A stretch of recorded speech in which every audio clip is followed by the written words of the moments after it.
E na tarde desta última terça-feira, o Departamento de Agricultura dos Estados Unidos trouxe o seu relatório de oferta e demanda, que no caso da soja, pode-se dizer que trouxe três sensações ou alguns elementos diferentes durante a tarde de ontem.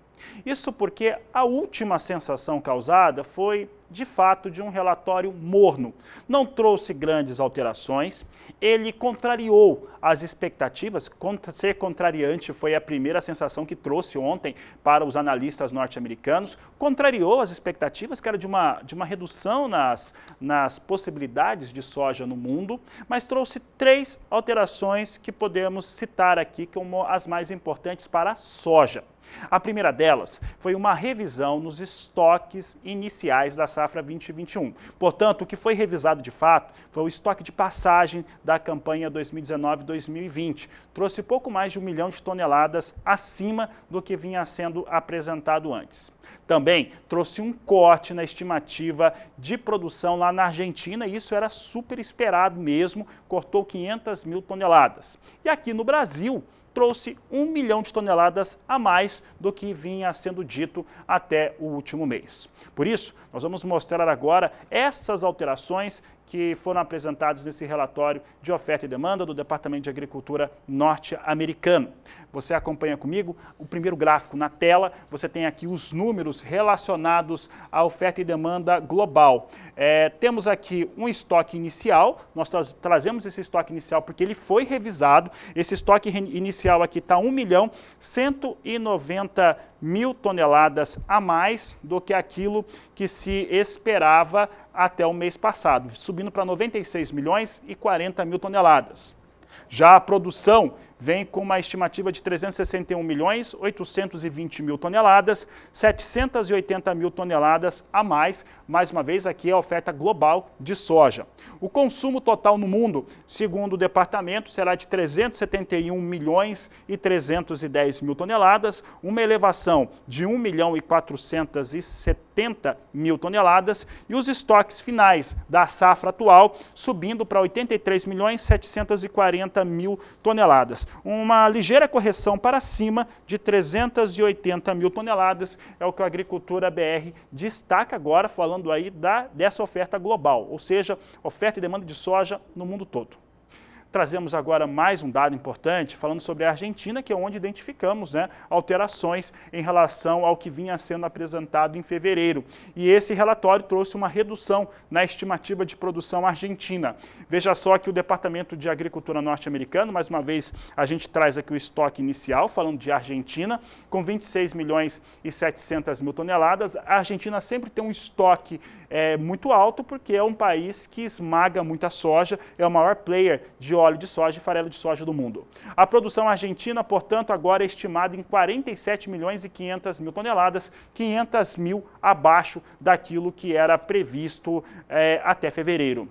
O consumo interno na Argentina sobe 200 mil toneladas para 47 milhões e 400 mil toneladas. As exportações nada muda, estimativa de 7 milhões de toneladas e o estoque final ficando em 24 milhões e 500 mil toneladas. Esses são os números que destacamos em relação à Argentina, números que foram divulgados nesta última tarde de terça-feira pelo Departamento de Agricultura norte-americano.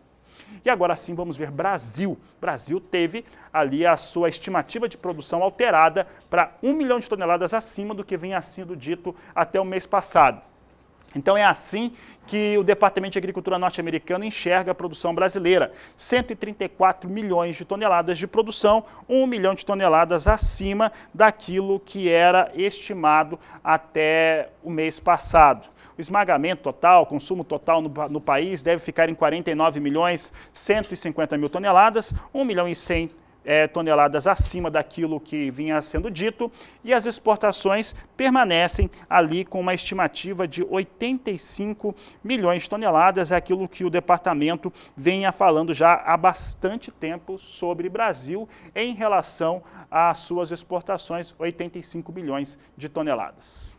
Bom, e para falar a respeito deste assunto, né, esse relatório de oferta e demanda, nós vamos conversar com o Cristiano Palavro, ele que é da Pátria Agronegócios e vai nos trazer as informações agora a respeito de como que ele sentiu, como é que ele está avaliando esses números que foram apresentados pelo Departamento de Agricultura norte-americano. Ele está aqui conosco, já está aqui na tela. Cristiano, prazer falar contigo aqui no Agricultura BR, no canal do Boi.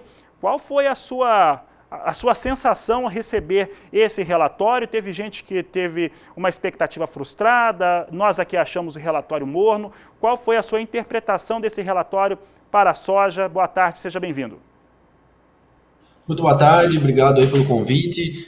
Realmente a sua análise faz sentido, o relatório trouxe números muito dentro das expectativas do mercado e também dentro do que nós aqui da Pátria esperávamos. As novidades foram poucas. O que nos surpreendeu foi esse pequeno aumento aí na safra brasileira, que contraria um pouco o que a gente está observando no campo, mas isso também é reflexo de uma análise que foi feita há algum tempo atrás. Então, o relatório é publicado agora, mas em cima de uma análise que foi feita alguns dias atrás, a gente pode ter revisão nesses números já no próximo relatório. O relatório de março ele não é um relatório que realmente traz muito otimismo para o mercado, não traz grande significância ao mercado, mas realmente como os números vieram muito dentro das expectativas, não houve retração nos estoques americanos, como algumas consultorias esperavam, não houve mudanças nas exportações americanas e ainda trouxe um leve aumento nos estoques finais. O relatório foi visto como morto, meio neutro, mas também incentivou um pequeno movimento de queda. Ontem reverteu o movimento de alta que vinha se observando no início do dia de ontem, porém, ao final do dia, o mercado voltou a olhar o resultado geral da safra que é esperado e voltou a subir, e hoje vem caindo muito mais em função de um movimento técnico de realização de lucros do que propriamente um resultado do relatório de ontem. Cristiano, e você lembrou muito bem, nós vimos de 3 altas consecutivas para a soja na Bolsa norte-americana, na Bolsa de Chicago. Hoje nós temos essa correção técnica, né? Muita gente liquidando posições, né? Colocando no bolso, né? É um termo que a gente não gosta de usar aqui, que é a realização de lucros, mas é exatamente o que nós estamos vendo hoje, no seu entendimento? Sim, a gente sabe que o mercado da soja ele é um mercado muito financiarizado, a gente tem atuação muito forte de fundos de gestão ativa, que são os fundos especulativos, que muitas vezes são investidores que não têm ligação com a produção ou com o consumo de grãos, e esses fundos eles são bastante técnicos nas análises deles, né? Após essas altas sucessivas que a gente viu nos últimos dias, os resultados ficaram bons e é essa realização de lucros que hoje leva a pequenas quedas na CBOT. Porém, é importante ressaltar que o mercado ainda oferece otimismo, sim, aos preços, já que a gente continua vendo uma demanda muito aquecida, encontrando uma oferta que ainda é incerta, já que temos problemas na safra da América do Sul e temos uma safra americana que está ainda por começar, então tem muita coisa para acontecer. É uma demanda forte, encontrando uma oferta ainda incerta, e isso traz potencial produtivo aos preços em Chicago ainda. Cristiano, falando a respeito desses dados que foram apresentados, nós tivemos um relatório morno com uma alteração ou outra ali em relação aos dados para a soja. Eles acabam não confirmando essas expectativas. Ontem mesmo, nesta segunda edição de Agricultura BR, eu estava checando com as publicações de analistas norte-americanos e a maior parte acreditando numa redução de estoque para soja, para milho. Isso não veio. Essa contenção do Departamento de Agricultura norte-americana, essa timidez para fazer essa alteração nesse mês, podemos ver algo diferente para o relatório de abril, já que o departamento costuma mesmo, às vezes, ser um pouco mais conservador? Perfeito. A palavra que eu ia usar era realmente essa, conservador, né? Tanto o USDA, como às vezes a gente vê isso acontecer na NAB aqui no Brasil, eles são mais conservadores em fazer mudanças rápidas nesses números, mas certamente existe um potencial para novos cortes de safra aqui na América do Sul. A gente sabe que a situação no Brasil ela está grave, né? Esses atrasos na colheita e esse excesso hídrico que a gente vem observando está tirando sim potencial das lavouras. perda de qualidade e perda de peso também desse grão que está sendo colhido, o que nos leva a ter uma safra um pouco menor. E na Argentina, como foi comentado no início da matéria, a situação também é grave em função de seca. Só um número, né, publicado pela Bolsa de Buenos Aires, no ano passado, nessa mesma época, nós tínhamos 44% das lavouras argentinas classificadas como excelentes ou boas, número que nesse ano chega a apenas 10%. Então, você vê como o produtivo lá na Argentina está afetado e a gente pode ver cortes mais robustos do que só 500 mil toneladas que foram cortadas agora no relatório de março. E para o Brasil, a gente tem potencial sim de ser uma safra mais próximo dos 130 milhões de toneladas do que propriamente dos 134 milhões de toneladas que foi publicado ontem pelo USDA. Tá certo, Cristiano. Para encerrar a nossa entrevista, eu vou te fazer uma pergunta sobre milho.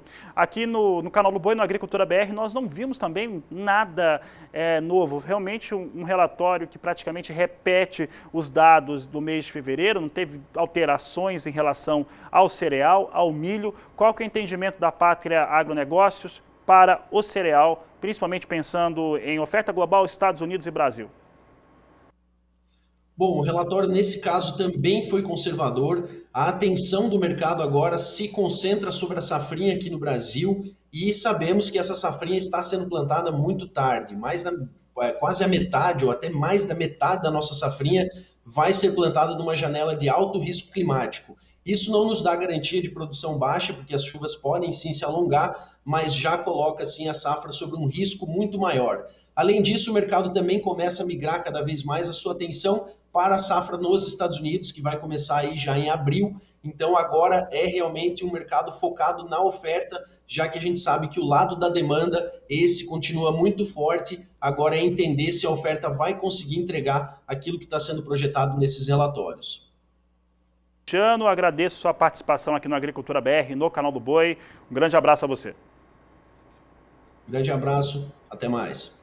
Conversamos com o Cristiano Palavro, ele que é da Pátria Agronegócios, falando a respeito do relatório de oferta e demanda do Departamento de Agricultura norte-americano, apresentado nesta última tarde de terça-feira. O Cristiano concorda aqui com a equipe da Agricultura BR, realmente classificamos o relatório como morno, né? Não quis dizer muita coisa nesse relatório. E no caso do milho, que foi a última pergunta que eu fiz, as alterações são perto de zero, né? Não teve quase alteração nenhuma, praticamente uma redundância do relatório de fevereiro para março, quando falamos do cereal. Mas o assunto agora, você sabe que é muito bem que é soja, estamos no começo do programa, primeiro bloco da Agricultura BR, então vamos dar uma olhada com soja em Chicago, porque hoje nós tínhamos muitos investidores liquidando posições, estavam embolsando mesmo, não tem outra explicação, é um acerto técnico mesmo sobre o que vem acontecendo com soja na Bolsa de Chicago. Maio, 14 dólares 16 centes mais 2 o bushel. Neste momento nós temos uma queda para a posição aqui na ordem de 2%, 2% de queda na posição de maio. O mesmo acontece em julho, 14 dólares 2 centes mais 6 o bushel. Agosto, 13 dólares 62 centes mais 6, perde muito também, não perde 2, mas perde quase isso. E a posição de setembro vem na mesma balada, 12 dólares 88 centes mais 2 por bushel. São os negócios que eu destaco agora com soja na Bolsa de Chicago. E olha, para acabar com esse assunto, né, soja e Departamento de Agricultura norte-americano em relação ao relatório de oferta e demanda, o relatório morno, ele trouxe alguma alteração ou outra em relação à China. Por que a gente sempre trata a China? Ora, é o maior importador de soja disparado e a China também já é o maior importador de milho também. Então vamos ver como é que o Departamento de Agricultura norte-americano enxerga essa demanda chinesa. Também algo praticamente sem alterações. Veja só que a produção chinesa, e eu lembro que nos últimos anos eu sempre venho trazendo números da China com uma produção que varia entre 15 e 17 milhões, né? Raramente chegou a 17, mas observe que a China já vai produzindo quase 20 milhões de toneladas de soja. Isso é uma campanha interna na China para ampliar, mas nada que mude muito o cenário de ser o maior importador.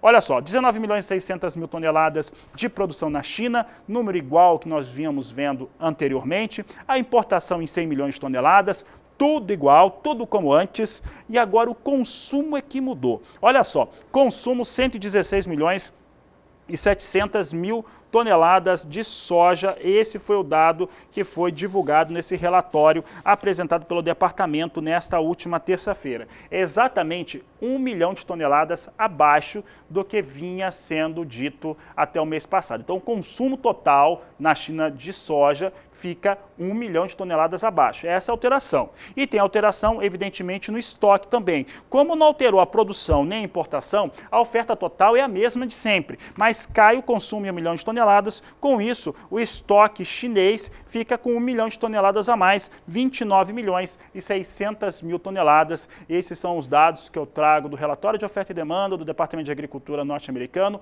Realmente um relatório muito morno, apresentado na tarde desta última terça-feira. E o que vem determinando mesmo fatores e números aqui no Brasil, sem dúvida, um dos elementos é o dólar. O dólar tem disparado essa semana realmente por conta das questões políticas. Você sabe muito bem do que eu estou falando, preciso dizer de novo, nós tivemos disparada para dólar, isso influencia tudo, inclusive a situação da soja exportada. Hoje, dólar devolve um pouco das fortes altas do acumulado da semana. Vem a R$ 5,74, perde quase 1% nesse momento, 0,97% para a moeda norte-americana. É o que a Agricultura BR destaca agora em relação ao dólar. E sobre dólar eu converso com Walter Pulga Júnior, falo com ele sobre o mercado financeiro. Hoje o dólar recua, Pulga, será que estamos voltando um pouco para a normalidade depois do impacto que nós tivemos com a decisão no STF em relação ao ex-presidente Luiz Inácio Lula da Silva? Começa a voltar para uma normalidade o mercado financeiro. Boa tarde, seja bem-vindo.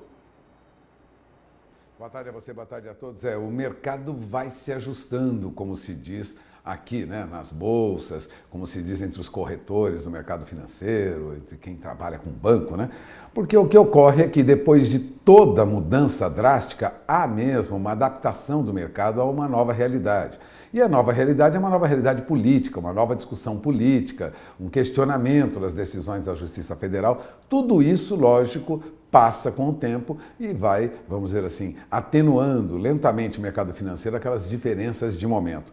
Mas o fato é que o dólar está recuando hoje por outros motivos. É que foi aprovado nesta madrugada aquela PEC emergencial que prevê um auxílio à população mais carente de 44 bilhões de reais. Foi aprovada por 341 votos favoráveis, apenas 121 votos contrários. Nós tivemos 10 abstenções, mas amplo apoio dos deputados à proposta do governo e à responsabilidade fiscal, já que foi mantida aí, vamos dizer assim, o teto de gastos do governo. Agora, há uma série de destaques que ainda devem ser votados hoje e a proposta deverá ir a uma votação para o chamado segundo turno. Mas isso repercutiu bem no mercado, trouxe, de certa maneira, alguma recuperação para o dólar, se bem que, para o real, frente ao dólar, se bem que é uma recuperação muito tímida, vamos ser claros, né? A R$ 5,73, a alta é próxima de 1%, um pouco mais de 1%, o que nós temos é que, ou melhor, a queda de pouco mais de 1% ainda está muito acima de R$ 5,70. E vale lembrar que hoje mesmo ainda chegou a passar de R$ 5,81. Portanto, o dólar oscila em baixa hoje, mas ainda em patamares muito altos. E o que acontece no mercado de bolsa também é reflexo dessa aprovação da PEC emergencial, né? De olho, lógico, no que ocorre fora do Brasil. Nesta quarta-feira, a Bolsa Brasileira iniciou o pregão ampliando uma recuperação que já começou ontem, né?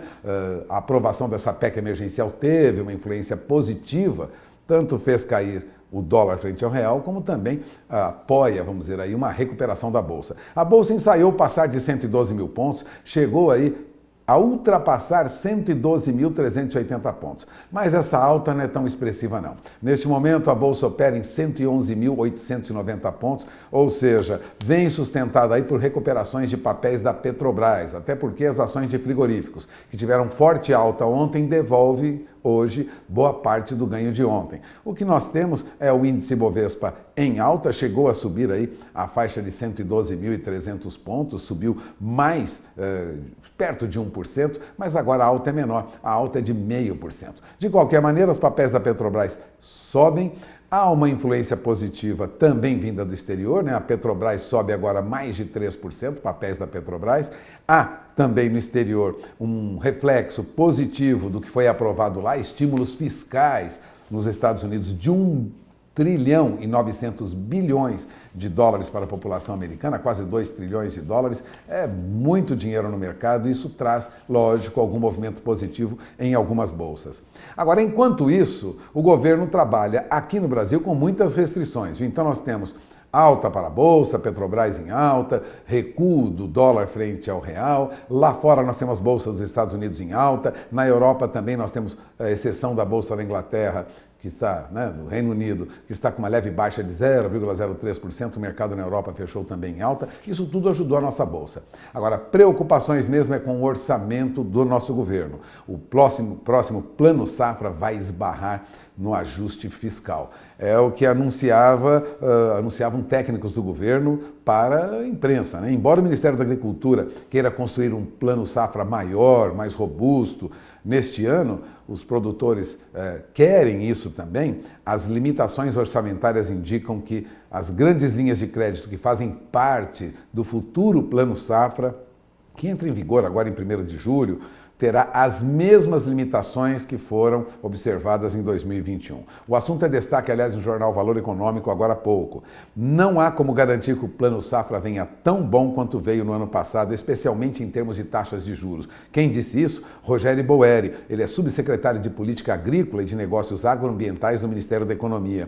Bom, nesta safra 2020-2021, os juros variaram entre 2,75% e 6% ao ano para o agronegócio. São mais de 236 bilhões em recursos para crédito rural e 11 bilhões e meio do Tesouro Nacional para equalização de juros. Os operadores do mercado de agronegócio, as cooperativas, pedem que esses recursos de 11 bilhões e meio para equalização de juros subam para 15 bilhões, mas já há sinais do Ministério da Economia de que isso não será possível. Portanto, um plano safra maior não está garantido agora para este ano.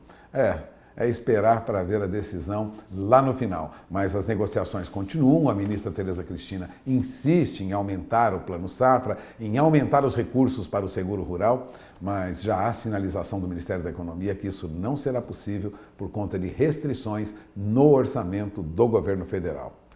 Fabiano, de olho na informação, é com você.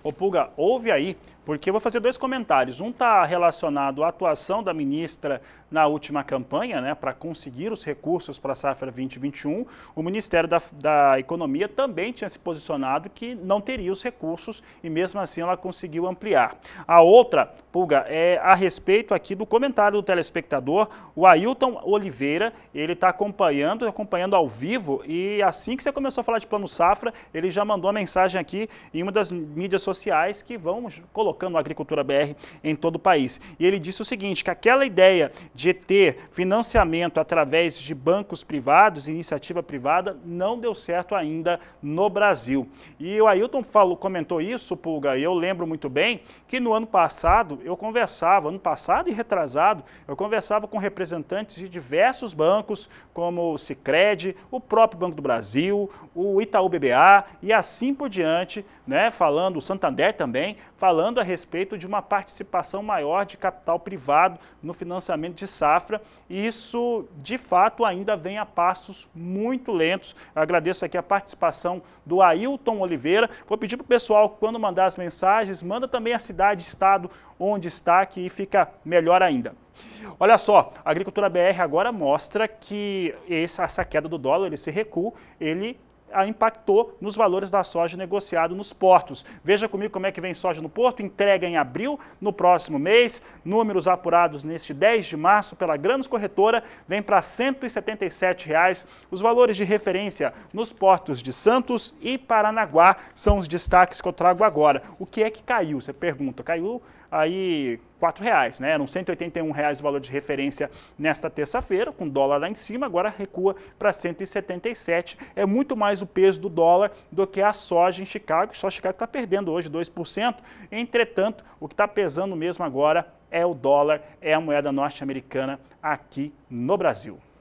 E o Agricultura BR vai para o primeiro intervalo comercial. Daqui a pouco eu volto, nós vamos falar sobre o mercado de milho, vamos falar também o que está acontecendo no cenário internacional depois do relatório de oferta e demanda, que, olha, para milho então trouxe alteração nenhuma. E ainda hoje, você que é produtor de café, nós temos aqui um grande bloco para falar a respeito de produção, produtividade, mercado físico, mercado futuro, com participantes geniais nesta edição do Agricultura BR. Aproveite para participar do programa de hoje. Você participa através do nosso WhatsApp no 67 99173 3737. Nós vamos para o intervalo e voltamos já.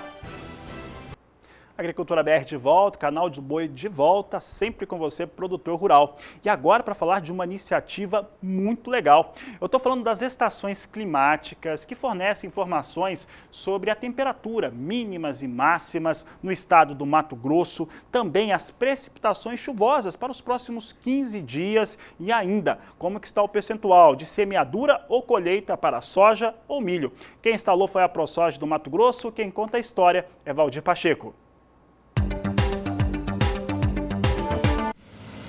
A agricultura mato-grossense vive um verdadeiro caos nesta safra 2020-21 em função das intempéries climáticas. E nas últimas safras, os produtores rurais estão contando com um aliado que tem auxiliado muito na tomada de decisão. Em 2018, a ProSoja MT, Associação dos Produtores de Soja e Milho, lançou uma plataforma chamada AproClima, que disponibiliza relatórios de riscos climáticos para os seus associados. Na fazenda Aimoré do produtor rural e vice-presidente sul da ProSoja, Jorge Giacomelli, foi onde aconteceu o dia de campo da ProSoja para a imprensa. Na fazenda, o produtor apresentou uma estação climática instalada e fala dos benefícios do AproClima. Essa estação aqui foi uma das primeiras a serem instaladas. Começamos com 33 estações da ProSoja, depois adquirimos mais 5 de outros produtores que eram associados e tinham já suas estações e nós integramos ao programa. E hoje nós temos um projeto que, se tudo der certo com grandes grupos, nós vamos integrar mais 90 estações para o programa. Então, nós já temos uma rede enorme de cobertura do clima no estado do Mato Grosso. Se integrarmos mais essas 90 estações, nós vamos ficar com 100% do Mato Grosso coberto, e isso vai nos trazer muitos dados e boletins cada vez mais precisos com relação ao clima aqui do estado de Mato Grosso. De acordo com o produtor, os boletins agrometeorológicos são os dos mais precisos e modernos do Brasil. Traz muita informação importante para o produtor e isso interfere diretamente nas estratégias que ele toma no dia a dia para conduzir seus trabalhos a campo. Os dados transmitidos por essa estação vai tudo por uma central, lá eles são analisados, compilados, feitos boletins, e esses boletins cobrem o estado inteiro, né? Então o produtor pode saber de todas as regiões do estado e tal. Tudo isso disponibilizado diretamente pela ProSoja. As estações estão distribuídas aí pelas 4 regiões do estado, né? E sempre em regiões produtoras de soja e de milho, e facilita muito essa interação entre o produtor e a própria ProSoja, e traz resultados diretos com essas informações tão precisas sobre o clima aí para nós, né? Para o produtor, esta safra vai ficar registrada na história. Nessa safra foi totalmente atípica, né? Nós tivemos aí praticamente 30 dias de atraso, né? Algumas regiões do estado agora estão debaixo d'água, né? Até com dificuldade de colheita. E essas estações, além de trazerem dados para fornecermos esses boletins agrometeorológicos, elas também ficam registrando esses dados, e nós vamos ter uma base aí histórica aí muito grande de dados para a gente até projetar climas aí para o futuro, né, com relação ao que aconteceu hoje e o que aconteceu para trás também.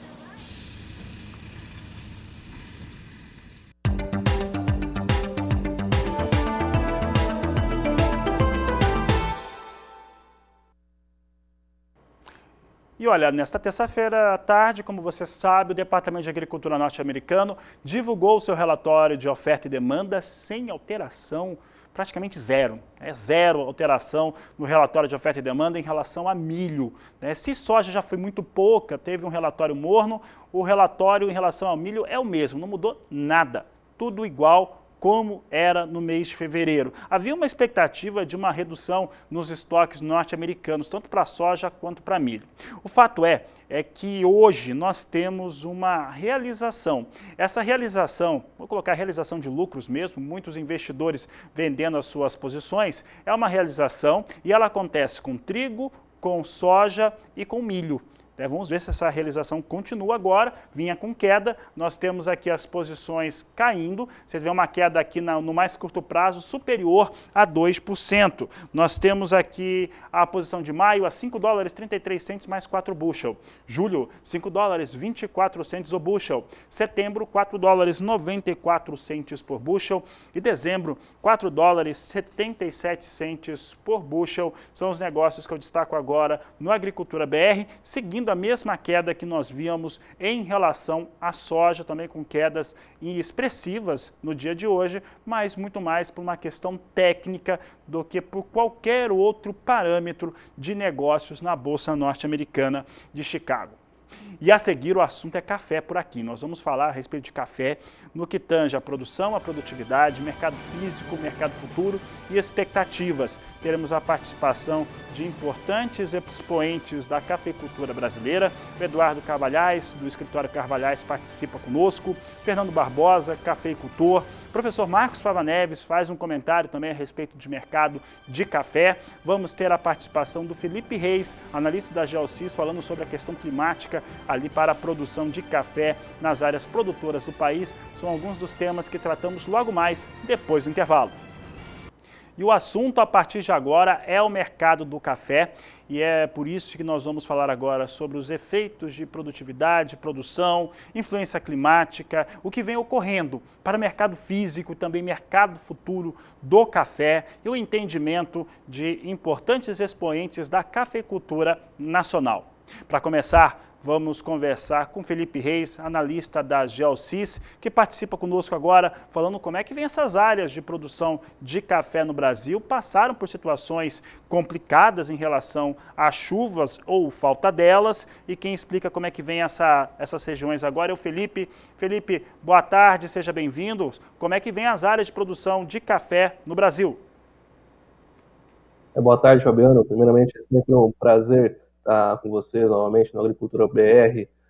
Bom, vamos começar falando primeiro de Minas Gerais, que é a região ali, pegando do início ali do Triângulo Mineiro até o sul de Minas Gerais, uma grande região produtora de café. O que a gente observou aí nesses primeiros 10 dias de março foram chuvas que começaram abaixo da média. Nós tivemos uma alta precipitação de sexta até a última segunda-feira, né? Mas no acumulado do mês as chuvas estão um pouquinho abaixo da média e quando a gente olha para frente, a previsão é de que as chuvas, tanto o modelo europeu quanto o modelo americano, nós trabalhamos com 2 modelos de previsão climática, ambos apontam uma baixa precipitação para os próximos 10, 14 dias, né?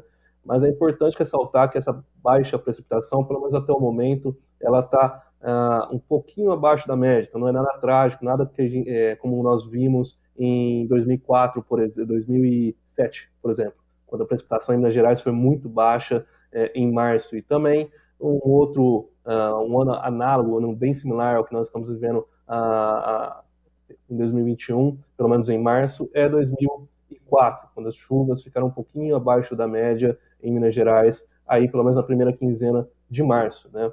Quando a gente olha aí para o Espírito Santo, nós já temos um cenário um pouquinho diferente. As boas chuvas dos últimos 5, 6 dias colaboraram para que, na média do mês, pelo menos por enquanto, as chuvas ficassem um pouquinho acima da média. E quando a gente olha para frente, nós temos 2 situações diferentes, né? O modelo de previsão climática europeu, de sigla ECMWF, ele aponta chuvas baixas para os próximos dias, enquanto o modelo americano, né, de sigla GFS, ele aponta para boas precipitações para os próximos dias.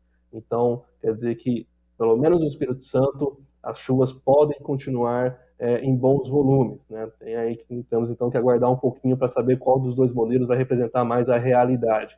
Mas, de novo, quando a gente faz uma comparação histórica, esse ano não estamos tendo nada exagerado, ou seja, nada que devemos observar como em 94, foi recorde de precipitação, pelo menos nos últimos 30 anos, em março no Espírito Santo, né? Quando a gente olha aí a temperatura e a umidade do solo, a temperatura deve ficar um pouquinho abaixo da média para os próximos dias, em torno de 20 a 25 graus, aí, dependendo da região, e a umidade do solo, de maneira geral, está em bom patamar para as lavouras, né? Felipe, falando a respeito dessa safra, para esse ano atual do café, principalmente o café arábica, nós vivemos um ano no qual nós temos a chamada bienalidade negativa, portanto essa produção seria menor mesmo. Nós tivemos uma dificuldade para a formação das floradas, principalmente as primeiras floradas, elas ressentiram bastante por conta das questões climáticas anteriores. Então, nós vamos para uma safra que é pelo menos 30% inferior à anterior e deve ficar até abaixo. Esse número de 30% pode subir, então pode ser uma safra ainda menor. A partir deste momento, temos, pelo menos no fator clima e precipitações, nós temos condições adequadas para a produção de café arábica, principalmente na região do estado de Minas? Bom, pelo menos o que a gente consegue ver os próximos, falando aí do curto prazo, né, das próximas semanas, próximos 10, 15 dias, as condições climáticas, se não forem favoráveis, também não deve causar nenhum alerta para os produtores. Isso falando aí do curto prazo, né? A gente sabe que a previsão climática, ela se trata de probabilidade e não de certeza. Então, aí está a importância de acompanhar o clima pelo menos semanalmente, para ter alguma previsão e aí os produtores traçarem as suas estratégias. Mas, falando aí, pelo menos até o início da segunda quinzena de março, aí, pelo menos até o dia 20 de março, as previsões climáticas, elas não criam nenhum alerta para os produtores em Minas Gerais e também no Espírito Santo. Tá certo, Felipe Reis, eu agradeço a sua participação mais uma vez aqui no Agricultura BR. Um grande abraço a você e a toda a equipe da Geosys. Nós agradecemos, estamos à disposição. Muito bem, está aí o Felipe Reis conversando conosco. E olha, falando a respeito de café, nós observamos nas últimas semanas elevações para os valores no mercado físico brasileiro e também, no caso do Arábica, números bem mais interessantes para os negócios na Bolsa de Nova York. As posições de mais curto prazo estavam posicionadas acima de $1,30 por libra-peso. Essa situação muda nesta semana, nós já vemos as posições de mais curto prazo abaixo de $1,30. E para falar a respeito de mercado, se mudou alguma coisa no fundamento, nós vamos conversar agora com o Eduardo Carvalhais, do escritório Carvalhais, está aqui conosco já e fala aqui no Agricultura BR, no canal do Boi, a respeito do que vem se posicionando no mercado de café arábica. Carvalhais, sempre um prazer tê-lo por aqui. O que é que mudou nesses últimos dias nas negociações do café para mexer com os preços? Boa tarde, seja bem-vindo. Boa tarde. Olha, na nossa opinião não mudou nada, né? Em termos de fundamentos. Você continua com a previsão de uma safra menor a ser colhida agora a partir de maio. As chuvas que vieram em dezembro, janeiro foi menos, fevereiro, e o que vier pela frente, só ajudaram a estancar as perdas. Não fizeram com que as perdas que nós tínhamos tido até então fossem recuperadas. E já tem vários agrônomos dizendo que isso afeta de algum jeito também a safra 22. A verdade é que essas inconsistências climáticas, essas irregularidades climáticas vieram para ficar. Nós não sabemos o que vai acontecer, mas nós temos um inverno pela frente. Como é que serão as chuvas no segundo semestre? Elas vão ser boas, vão ajudar a nossa safra 22 ou não? Então esse equilíbrio precário que existe entre produção no Brasil e no mundo e consumo, vai continuar com uma espada em cima dos preços, em cima do mercado. Nós achamos que os preços devem continuar nessa base, não existe ninguém que possa ter certeza de nada. Agora, nessa última semana, o que aconteceu nesses dias foi grandes problemas aqui no Brasil políticos que fizeram com que o dólar desse uma disparada. As commodities fora do Brasil também, que vocês acompanham, as outras também tiveram uma alta, depois existe uma correção, e essa combinação do que acontece com o dólar, no caso do café, pelo Brasil ser o maior produtor e exportador do mundo, e também o que acontece no mercado internacional para outros commodities, acaba fazendo esse sobe e desce muito rápido. As informações crescem, mudam e chegam na mão da gente com uma rapidez impressionante, e é só quem fica na frente de uma tela acompanhando o que acontece em Nova York, o que acontece com o dólar, que percebe a rapidez com que as posições mudam, né? Agora, em fundamentos, a nossa opinião é que continua a mesma coisa. O consumo vai bem, o consumo no Brasil e no mundo por uma época de pandemia. Ainda ontem a BIC divulgou os dados dela para o consumo no Brasil em 2020, o consumo brasileiro é o segundo maior do mundo, e mostra que ele avançou em 2020, quer dizer, com essa pandemia, com essa falta de renda no Brasil, com esse número de desempregados recordes que nós temos no Brasil, mesmo com tudo isso, o consumo de café cresceu. O que cresceu o consumo dentro de casa compensou aquele consumo que caiu no consumo que a gente chama de fora do lar, em restaurantes, bares, cafeterias e mesmo em hotéis. Portanto, o quadro para nós é o mesmo. Nós achamos que os preços devem ficar por aí e subindo. Agora, a oferta e procura vai comandar isso, e também a força dos fundos de investimento conforme eles investem na Bolsa de Nova York. Né? O mercado de café é um mercado menor que o mercado da soja, que o mercado do trigo, e isso faz com que esses grupos tenham mais força para dominar do que em mercados maiores como o da soja. Outra coisa é que no da soja nós temos como parceiro na produção os Estados Unidos, que tem muita força, é um parceiro importante para ajudar a sustentar os preços. No café, os nossos parceiros todos na produção são países bem mais fracos do que nós. E todos eles estão sofrendo os mesmos problemas climáticos que o Brasil, alguns até mais severos. Portanto, o quadro vai continuar de estabilidade com muito sobe e desce, mas a tendência dos preços é continuarem bons. Nós vamos colher uma safra de ciclo baixo ainda, né? Uma safra menor. Não se vê nenhum país do mundo que possa colher números tão significativos de café que compense o nosso. Por tudo isso, nós vamos continuar assistindo muita sobe e desce, mas os preços devem continuar bons.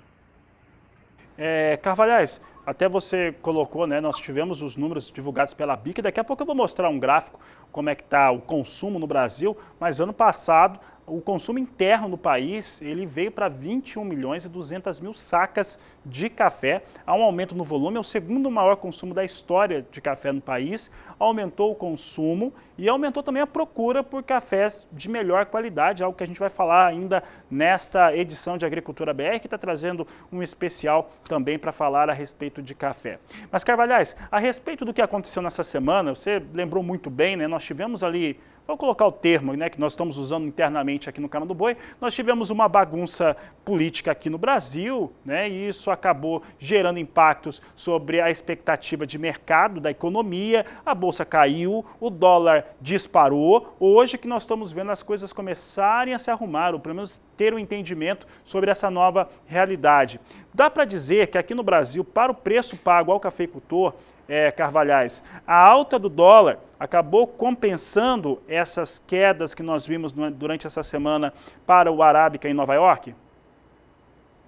Olha, as mudanças são muito rápidas no decorrer do próprio dia, com o dólar e com a bolsa, né? Então você nota que muitas vezes que quando o dólar sobe muito, derrubam a bolsa. Eles sabem que o Brasil, como maior produtor, o produtor aqui dentro vai receber mais reais pelo mesmo valor em dólar, eles derrubam. Mas, por outro lado, o cafeicultor brasileiro aprendeu isso. Quando o mercado dá uma barrigada, seja em reais ou mesmo lá fora, ele sai dos negócios e aguarda um outro momento bom. Ele percebeu que essa volatilidade vai continuar. Então, mesmo durante um dia, de manhã e à tarde, você nota uma diferença de preços e uma diferença de vontade dos compradores de café. Agora, é muito importante frisar que o mercado é comprador. O mercado precisa de café aqui no Brasil, tanto para o consumo interno como para a exportação. Existe pouco café na mão de produtores em relação à demanda no Brasil.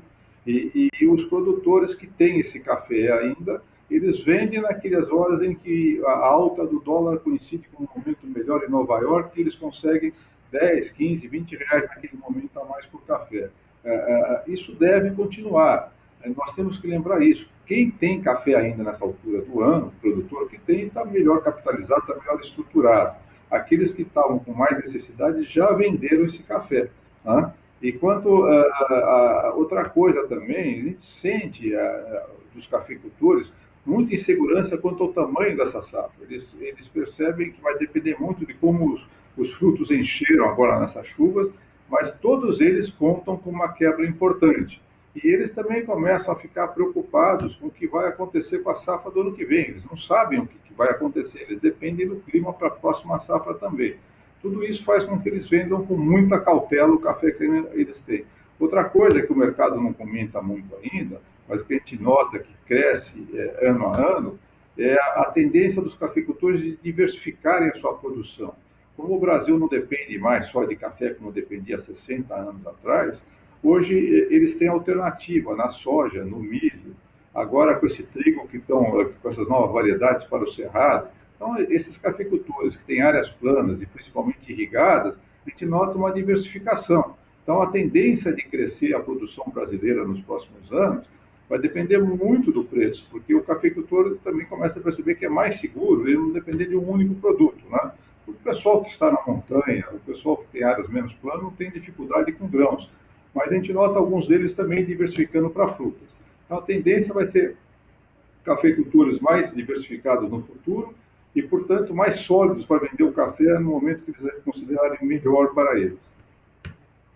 Estendendo um pouco, Carvalhais, com a nossa entrevista, até porque na semana passada nós conversávamos sobre o assunto de capacidade de investimento da cafeicultura com alguns diretores da Sincal, aqui no Agricultura BR. E o que nós temos observado, quando comparamos a capacidade de investimento do cafeicultor com a capacidade do sojicultor, do produtor de gado, né, no caso, quem trabalha com a bovinocultura de corte, essa capacidade de investimento da cafeicultura brasileira, do cafeicultor, é menor porque ele vem sendo achatado, de certo modo, nos últimos anos, e agora começa a ter uma situação melhor. Hoje, esse cafeicultor teria, no seu entendimento, capacidade de reinvestir para ampliar essas áreas ou produtividade? O Brasil é um país continental e o tamanho dos cafeicultores varia muito, né, na própria região. Então, você nota cafeicultores com capacidade de investimento e outros não. Isso que você falou é muito importante, porque quando a gente nota analistas, às vezes, quando dá um pico de mercado e tem um preço melhor, dizendo que aquele preço é muito bom para o cafeicultor, ignorando todo o prejuízo que ele teve para trás e o prejuízo que pode vir para frente se por acaso tivermos mais problemas climáticos. O cafeicultor está realmente preocupado com isso. A capacidade de investimento dele não é grande. Nessa situação do Brasil não é fácil conseguir bons financiamentos. Então, tudo que ele faz é com cuidado.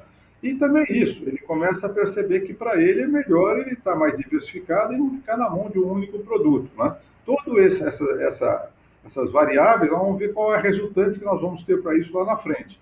Mas nós não acreditamos que o Brasil vá crescer na produção na mesma velocidade que o mundo precisa. Nós somos o país mais estruturado na produção de café, tendemos a ter sempre uma produção muito importante, mas quem contar com grandes avanços na produção brasileira pode ter uma surpresa. Eu digo pode, porque não dá para ter certeza do que exatamente vai acontecer. Mas que a gente nota um número importante de cafeicultores pensando seriamente em diversificação, nós notamos sim. Eduardo, agora sim a última pergunta para você. Você percebe hoje na cafeicultura, no comportamento de comercialização do cafeicultor, assim como nós estamos vendo com outros produtos brasileiros, como boi gordo, como soja, a negociação, a comercialização antecipada, um pouco mais segura, praticamente da mão para a boca, aproveitando, usar essa expressão, da mão para a boca, para aproveitar melhores valores, no caso, para o café? Acontece e é natural que aconteça, porque são tantas incertezas no mundo, na economia do Brasil, na economia mundial, na política aqui e lá fora também, que deixa muito difícil tomar uma decisão sobre um contrato que vai ser executado daqui a 1 ano ou 2. Então, o cafeicultor, que já é conservador por natureza, ele tá inseguro. É natural que fique. Quanto é que vai valer o dólar daqui a 1 ano? Porque ele fecha contratos em reais. Como é que vai ser o clima daqui até lá? Politicamente, como é que vai estar o Brasil daqui a 1 ano? Tudo isso são variáveis e que a cada ano se mostram mudando com mais rapidez. Fica difícil, então, para o cafeicultor fazer essas coberturas, principalmente porque o cafeicultor não tem a sofisticação que pode ter um trader, um comerciante que fica na frente de uma tela assistido por outros técnicos também, fazendo vários tipos de cobertura. Isso é muito difícil de fazer. Então, ele está indo, sim, com calma, com muito cuidado e bastante preocupado. Aliás, não existe ninguém no mundo que, no momento, não esteja preocupado com o rumo dos negócios, né? Tá certo, Carvalhais. Obrigado pela sua participação. Uma ótima tarde a você. Boa tarde.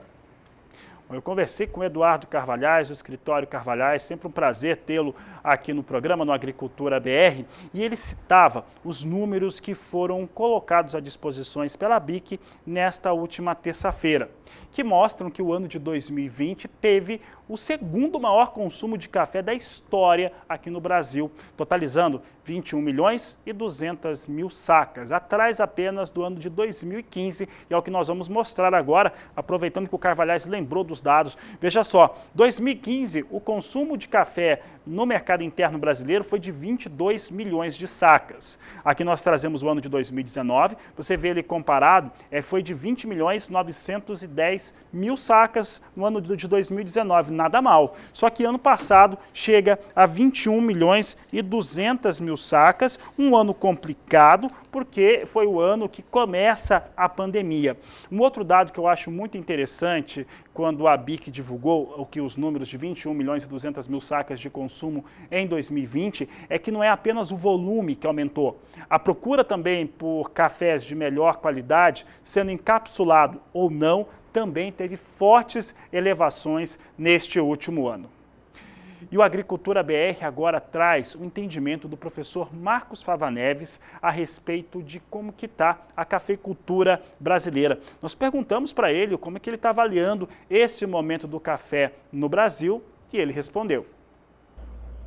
Para a questão do café, nós temos efetivamente um problema, né, da questão que um ano produz mais, o outro ano produz menos, produz mais e calhou também de problema climático afetando a produção. Então nós estamos vendo preços muito bons aí aos produtores, né, aqueles que conseguiram produzir com irrigação ou tiveram a sorte de ter as chuvas ocasionais não prejudicando muito as suas lavouras, vão ter um resultado interessante.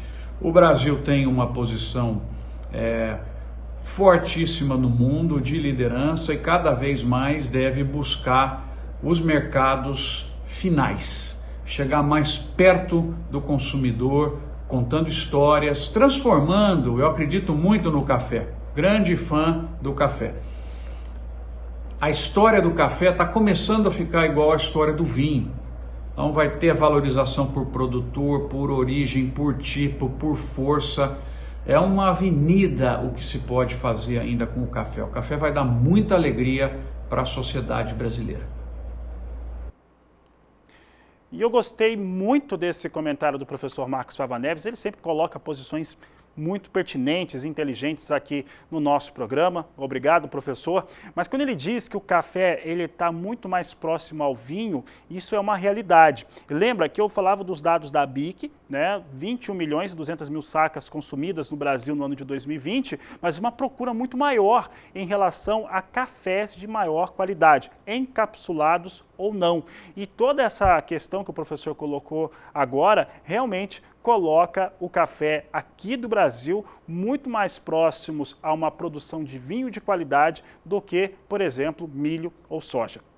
Você acompanha comigo agora como é que vem um café negociado em Nova York. Eu já dizia que vinha com queda quando eu entrevistava o Eduardo Carvalhais. É o que nós temos agora, pequeno recuo, mesmo assim, posições acima de $1,30. Maio, $1,30 mais 25 a libra peso. Julho, $1,32 mais 20. Setembro, $1,34 mais 5. E a posição de dezembro, $1,35 mais 5 por libra peso.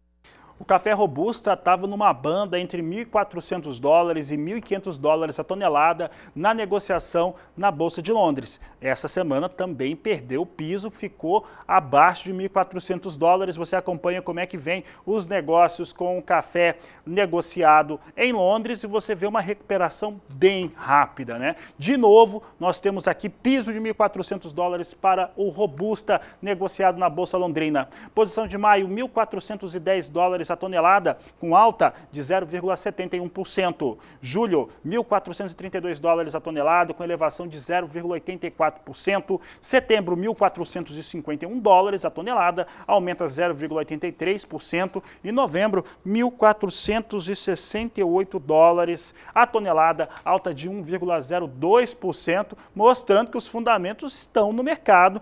O Brasil produz menos arábica e Vietnã produz menos robusta em 2021.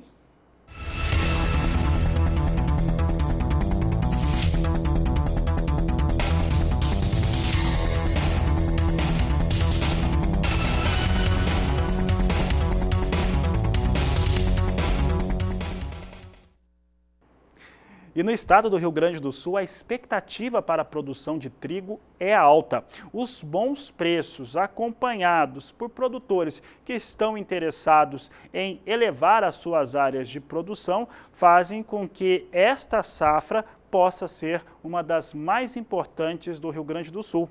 É o que acredita a FECOAGRO, que está apostando em até 1 milhão de hectares cultivados com cereal. Acompanhe as informações na reportagem de Viviane Lara.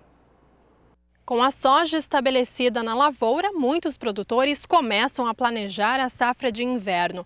Tem empresa estimando um crescimento de 10% na comercialização de semente de trigo, a principal cultura de inverno. Segundo Ricardo, gerente da unidade de Cruz Alta, cidade conhecida por ser a capital do trigo e localizada na região noroeste do Rio Grande do Sul, a venda de sementes já superou o volume comercializado na safra passada. Dentro desse período, então, já teve um aumento mais ou menos em 20% em relação ao ano passado, né, e nós temos mais uns 2 ou 3 meses de comercialização. Então, nós esperamos atingir mais ou menos em torno de 30% em relação ao ano passado nas nossas vendas de semente. A Federação das Cooperativas Agropecuárias do Rio Grande do Sul acredita que a área destinada ao trigo para esta safra possa chegar a 1 milhão de hectares. De acordo com o presidente, esse resultado é um trabalho em conjunto entre cooperativas e produtores, realizado durante anos para valorizar o cereal.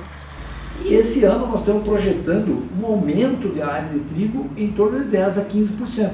Então esse ano nós vamos ultrapassar 1 milhão de hectares de trigo no Rio Grande do Sul, que é uma notícia muito boa. Afinal, desde 2014 nós não tínhamos essa notícia, né, de uma área boa. Então, essa é a grande notícia do Rio Grande do Sul. O economista Tarcísio Mineiro da FECOAGRO, essa semana, ele acabou um trabalho de custo de produção de trigo, onde nós constatamos que o trigo teve um incremento, né, um aumento do custo de produção 21,77%.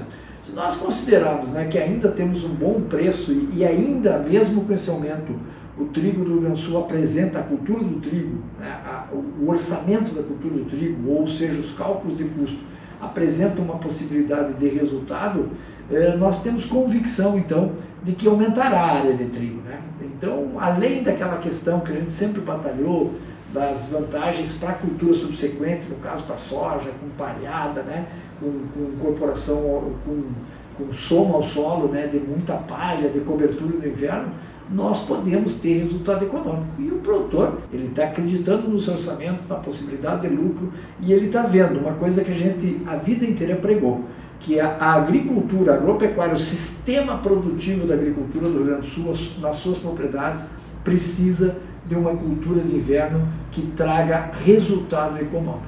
Pelo menos nós sempre pregamos isso e temos convicção que o produtor entendeu isso, por isso vai aumentar a área de trigo no Rio Grande do Sul. E acompanhando o cenário nacional, o estado de São Paulo também deve colher uma safra recorde de trigo. É o que nós vamos acompanhar nesta entrevista realizada pela jornalista Sara Kirchhoff. Exatamente, eu converso com o Vitor Oliveira, ele que é presidente da Câmara Setorial do Trigo aqui do estado de São Paulo, que está aí em torno da 3ª posição, né, muito próximo de Minas Gerais, como um dos maiores produtores de trigo do país. Vitor, primeiramente, seja muito bem-vindo ao canal do Boi e recentemente a Câmara Setorial divulgou os números referentes à produção do ano passado. Baseado nisso, as perspectivas para esse ano são de safra recorde, é isso mesmo? Bem-vindo mais uma vez. Oi, Sara, tudo bem? Tudo bem. Obrigado pelo convite, um prazer estar aqui falando com vocês.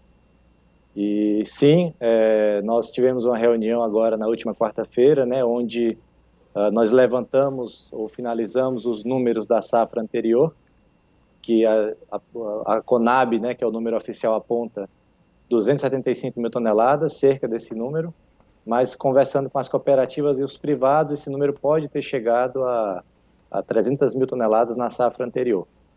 Para essa próxima safra, a gente estima que podemos ter um aumento na área, e daqui a cerca de mais ou menos um mês a gente começa a plantar o trigo em São Paulo, um aumento da área de cerca de 10 a 15%, indo para cerca de 95 mil metros quadrados, mil hectares, 95 mil hectares.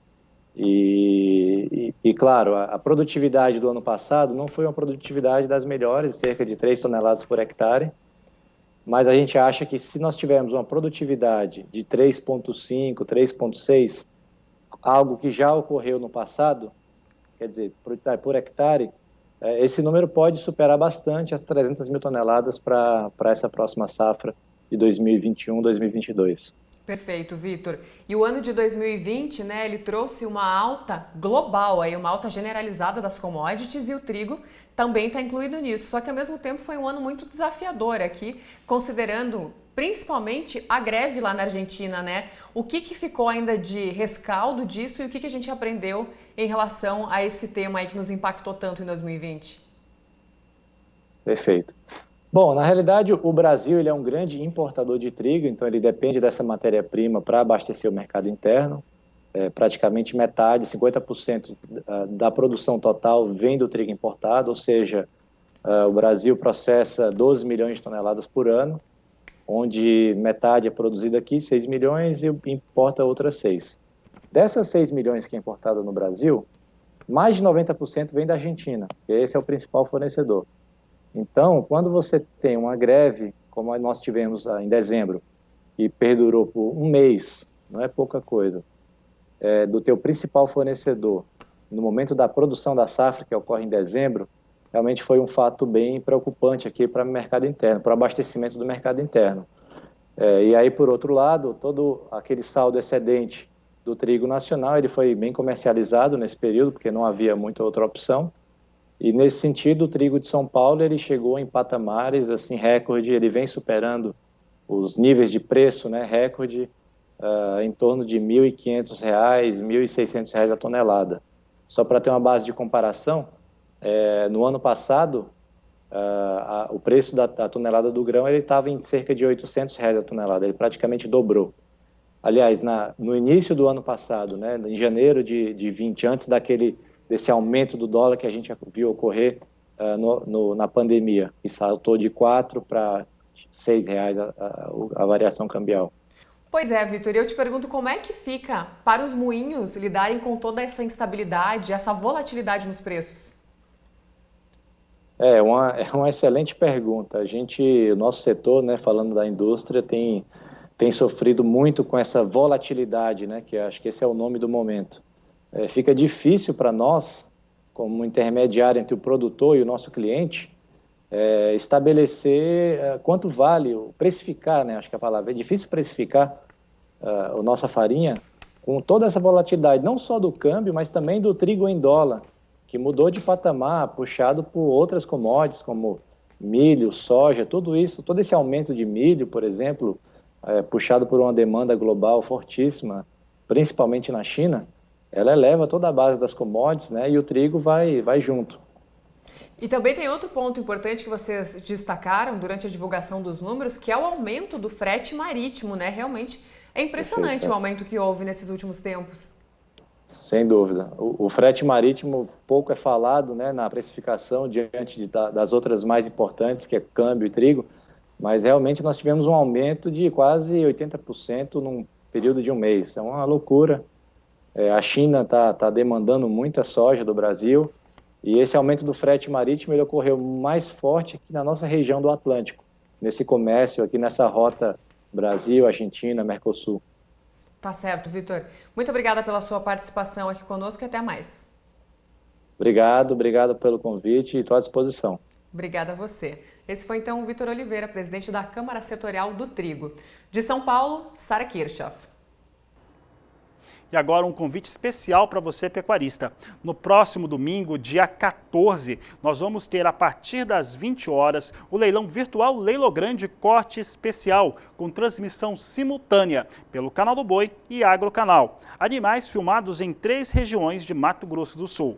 A primeira é Jaraguari Bandeirantes, com oferta de 280 novilhas, com mais de 250 quilos e 81 garrotes. A segunda é da região de Miranda, com 174 novilhas de 18 a 24 meses, 367 vacas entouradas e 36 vacas paridas. A terceira é aqui perto da capital, Campo Grande, em Terenos, trazendo 130 bezerros.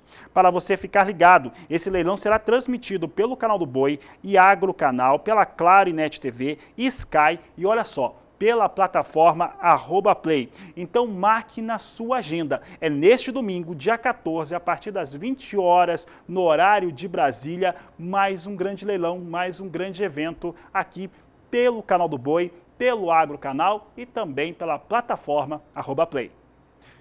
Informações finais dessa edição, rapidinho para a gente terminar. Vamos dar uma olhada como é que vem soja. A soja vinha perdendo mais de 2%, a queda continua e a queda continua agora redondo, né? 2% de queda no mais curto prazo, 14 dólares, 12 centes por bushel, assim vem a posição de maio. Já o dólar vinha com recuo na abertura desta edição. Você vê que o dólar agora está em R$ 5,74 mais 2, não muda muita coisa, queda de 0,94%, assim vem os negócios com a moeda norte-americana. Mais informações daqui a pouco, às 16 horas, na terceira edição do Agricultura BR. Eu desejo a todos uma excelente tarde, um grande abraço e até mais!